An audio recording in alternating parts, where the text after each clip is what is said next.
पूर्वी खबर। आज दोपहर रानीगंज सिटीजन फोरम के निजी कार्यालय में एक संवाददाता सम्मेलन आयोजित किया गया, जिसका मुख्य उद्देश्य था रानीगंज के रास्ते की खराब हालत। संवाददाता सम्मेलन का उद्देश्य था कि 26 सितंबर को बोरो 2 के कार्यालय में रानीगंज के रास्ते की खराब हालत और साफ सफाई को लेकर एक डेपुटेशन दिया जाएगा और 10 से 12 बजे तक बोरो 2 के सामने धरना प्रदर्शन किया जाएगा। आज रानीगंज सिटीजन फोरम में मौजूद थे वर्किंग प्रेसिडेंट गौतम घटक, जनरल सेक्रेटरी प्रदीप कुमार नंदी समेत श्यामा पोदा मंडल, आर.पी. खेतान, दिनेश गुप्ता, आलोक बरन चक्रवर्ती, विद्युत पांडे, पीयूष क्रांति मंडल, मलय राय। रानीगंज के वासियों में चर्चा करते हुए प्रदीप कुमार नंदी और गौतम घटक ने कहा, আমাদের আগামী 26 তারিখ সকাল 10টা থেকে দুপুর 12টা অবধি আমরা बोरो 2 যে আমাদের অফিস আছে কর্পোরেশনের, সেই অফিসের সামনে আমরা রানীগঞ্জের পক্ষ থেকে রানীগঞ্জের সমস্ত জনগণকে নিয়ে আমরা ধর্নায় বসবো। কি জন্য? যে একই কারণে আমরা বসবো, একটাই কারণে, সেটা হচ্ছে রানীগঞ্জের প্রতিটি রাস্তার পজিশন খুবই খারাপ। নিশ্চয়ই আপনারাও দেখেছেন যে প্রত্যেকটা রাস্তা অ্যাকচুয়ালি খালাখন্দ ভর্তি হয়ে গেছে।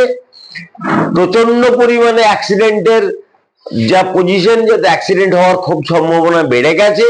যার জন্য আমাদের বক্তব্য একটাই, সেটা হচ্ছে গত 14 তারিখে আমরা মেয়রের কাছে আমাদের প্রতিনিধি দল 6 জন গেছিলাম, গিয়ে মেয়রকেও সব বলেছিলাম। মেয়র বলার পরে মেয়র আপনার সব শুনেছিল, শোনার পরে আমাদের যে দাবি, সেই দাবিগুলোকে উনি বলেছেন খুব ভালো জিনিস, নিশ্চয়ই আপনাদের দাবি কোনো অসুবিধা নেই, কিন্তু মুশকিল হচ্ছে একটাই, সেটা হচ্ছে আমাদের নিজেদের পয়সার অভাব। দ্যাট ইজ ফান্ডিং একেবারে নেই বললেই চলে। যার জন্য আমাদের করবার চেষ্টা নিশ্চয়ই আছে, কিন্তু কখন হবে বা কিভাবে হবে এ বোঝা আমার পক্ষে, মানে সময় দেওয়া আমার পক্ষে খুব মুশকিল। কিন্তু আমাদের দাবি একটাই, সেটা হচ্ছে এই সামনেই দুর্গাপূজা, সেই দুর্গাপূজার মধ্যে আমাদের রানীগঞ্জের যেসব রাস্তা যাচ্ছে তাই অবস্থা হয়ে আছে, এই দুর্গাপূজার সময় সব জনগণ রাস্তায় নামবে, প্রচুর মানুষ রাস্তায় আনন্দ করার জন্য আসবেই আসবে নানা কারণে, হ্যাঁ, দুর্গা ঠাকুর দেখার জন্য, বাজার করার জন্য বা নানা কারণে আসবে। তো এই যে ব্যাপার, তারা আসবে, তারা এসে যেন এই রাস্তায় যেন অসুবিধায় না পড়ে, এটাই হচ্ছে আমাদের দাবি প্রশাসনের কাছে, বিশেষ করে কর্পোরেশনের কাছে, যে এই রাস্তা যেন সুন্দরভাবে আমাদের সারানো হয় দুর্গাপূজার আগেই।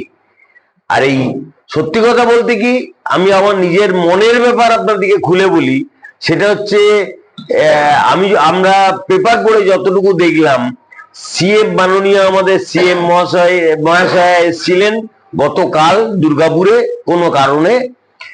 তো যাই হোক, তার মধ্যে আমি দেখলাম যে 3 থেকে 5 কিলোমিটার রাস্তা রাতারাতি সুন্দর করে দিল প্রশাসন। তাহলে যদি ইচ্ছে থাকে মানুষের বা প্রশাসনের যদি ইচ্ছে থাকে, তাহলে এই রাতারাতি যেরকম 3 থেকে 5 কিলোমিটার রাস্তা যেমন করে দিয়েছে, সেরকম আমিও মনে করি যে প্রশাসন যদি মনে করে, তাহলে আমাদের এই রানীগঞ্জের প্রত্যেকটা রাস্তা পুজোর আগেই আশা করছি সব সুন্দর হয়ে যাওয়া উচিত। মানে রানীগঞ্জ যেহেতু কর্পোরেশন অ্যাকচুয়ালি আসানসোলে অবস্থিত, অথচ আমাদের এই কর্পোরেশনের আমার মনে হয় 106টা বোধহয় টোটাল ওয়ার্ড আছে। তো উল্টো দিক দিয়ে আমি মনে করি 106টা ওয়ার্ডকে, প্রত্যেকটা ওয়ার্ডকে সুন্দরভাবে সেম চোখে দেখা উচিত কর্পোরেশনের, বিশেষ করে মেয়রের। এবারে শুধু আসানসোল নিয়ে ওই স্বচ্ছ ভারত একটা চালাচ্ছে আর অন্যান্য জায়গায় চলছে না, এটা কিন্তু আমি বলবো ভালো আমরা চোখে দেখছি না। এই যে ব্যাপারটা যেটা চালানো হচ্ছে, টোটাল কর্পোরেশন জুড়ে চালানো উচিত, আমি অন্তত মনে করি। এটা হচ্ছে রাস্তা যদি খারাপ হয় তাহলে যানজট বাড়বে, এটা হচ্ছে নিয়ম। কারণ রাস্তা ভালো হলে সব গাড়ি নিজেকে কাটিয়ে যাওয়ার চেষ্টা করছে, আমি যা দেখছি আর কি আমরা রাস্তাঘাট। আরেকটা হচ্ছে রানীগঞ্জের রাস্তা বলতে তো খুব কম, যেমন ধরুন যে একটা হচ্ছে এনএসবি রোড, একটা হচ্ছে লড়াই থেকে একটা রোড। রানীগঞ্জে দুটিতে এন্ট্রেন্স, রানীগঞ্জের তৃতীয় কোনো এন্ট্রেন্স নেই। তো রানীগঞ্জের যদি ভালো করে প্ল্যানিং করতে হয়, যেমন এডিডিএকে আমরা কিছু দিয়েছিলাম যে আমাদের এই অঞ্জনা সিনেমা হল থেকে ওই বড়দই রোড হয়ে ওই রাস্তাটা, ওইদিকে কিছু রাস্তা আমরা দেখিয়েছিলাম, এই আমাদের আরপি খৈতান্তি ছিলেন সঙ্গে, যে ওই দিক থেকে আমরা কিছু ট্রাফিককে ডাইভার্ট করতে, আরও আমরা কিছু সাজেশন দিয়েছিলাম, সিটি সাজেশন দিয়েছি যে ওই বাসরা থেকে মঙ্গলপুরের মাঝখান থেকে একটা রাস্তা যদি হুসেননগর এই পাশ থেকে আমরা বার করে নিতে পারি, যদি নিয়ে করে, তাহলে রানীগঞ্জের অনেকটা যানজট ক্লিয়ার হবে, এবং বড়দই থেকে বেশ কিছু যানজটকে ওদিকে বার করে দেওয়া। এখনো জায়গা আছে, এখনো করা যায় কাজ, কিন্তু ঘটনা হচ্ছে যে রানীগঞ্জের ওপরে কোনো পরিকল্পনা এদের নেই, এবং ওইগুলো ইন্সপেকশন হয়েছে, বড়দই রোডগুলো 3 বার ইন্সপেকশন হয়েছে, কিন্তু একটা রাস্তা তৈরি হয়েছে। কেন রানীগঞ্জকে অবহেলা করা, আমরা বারবার বলছি অবহেলিত রানীগঞ্জ, সবাই অবহেলা করে গেছে। আজকে এতকাল ধরে রানীগঞ্জকে অবহেলা করে, নয়তো আমাদের সাব ডিভিশন চলে যায়, আমাদের সব কিছু চলে যায়, আমরা সাব ডিভিশনের দাবি মানে কি রানীগঞ্জে উন্নয়ন। अब तक के लिए बस इतना ही, फिर मिलेंगे अगली खबर में। कैमरामैन सोनू के साथ राजेश बर्मन की रिपोर्ट, पूर्वी खबर रानीगंज। हमारे चैनल को लाइक शेयर सब्सक्राइब करना ना भूलें और बेल आइकन को दबाना ना भूलें और देखते रहें पूर्वी खबर। पूर्वी खबर, नजर सब पर।